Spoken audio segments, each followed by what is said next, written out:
નમસ્કાર દર્શક મિત્રો, ખબર છે .com પરથી હું દ્રષ્ટિ આપ સૌનું સ્વાગત કરું છું. દર્શક મિત્રો, આપણે સૌ જાણીએ છીએ કે હાલમાં હેલ્મેટ પહેરવાનું કમ્પલસરી થઈ ગયું છે. હવે એક તો આટલી બધી ગરમી, પસીનો અને એમાં ઉપરથી હેલ્મેટ પહેરવાનું આવે એટલે વાળમાંથી પણ એક પ્રકારની સ્મેલ આવશે અને તમારા હેલ્મેટમાંથી પણ એક પ્રકારની ગંધ આવવાની શરૂ થઈ જશે. હવે આ પ્રક્રિયા જો તમારી સાથે પણ થઈ રહી છે, આ સમસ્યા તમારી સાથે પણ થઈ રહી છે, તો તમને આ વિડીયો મદદ કરી શકશે. તો હેલ્મેટને સાફ કરવી ખૂબ જરૂરી છે. જો તમે પણ આ જ સમસ્યામાંથી પરેશાન થાવ છો તો આજે અમે તમને જણાવીશું કે કેવી રીતે તમે હેલ્મેટને સાફ કરી શકો. હવે મેટ્રો સિટી હોય કે નોન મેટ્રો સિટી, તમે બાઇક ચલાવો તો હેલ્મેટ પહેરવું જરૂરી છે.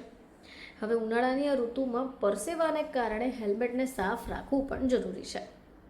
હવે સમાન ગંદા અને દુર્ગંધવાળું હેલ્મેટ જો તમે પહેરો છો તો વાળ અને વાળના મૂળને નુકસાન પહોંચશે.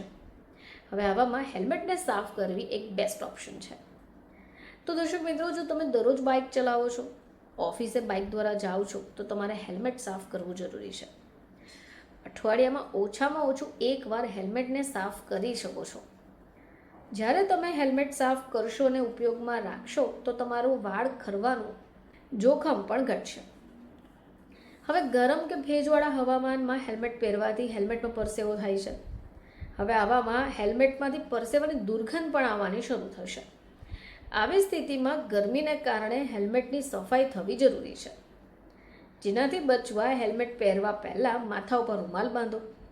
હવે કેટલાક હેલ્મેટ દૂર કરી શકાય તેવા પણ હોય છે.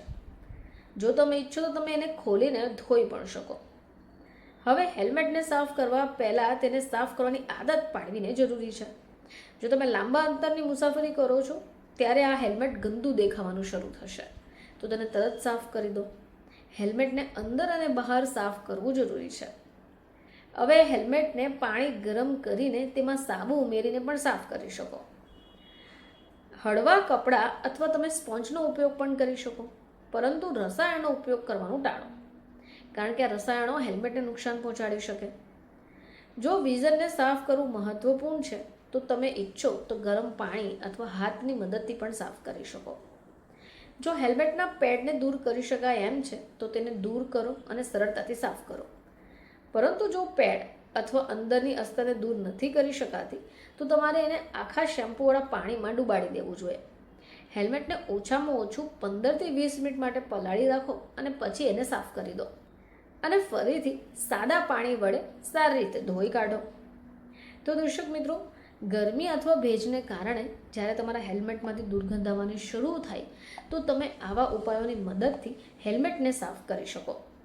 ફરીથી તમારી સમક્ષ હાજર થઈશું. ત્યાં સુધી જોતા રહેજો ખબર છે .com.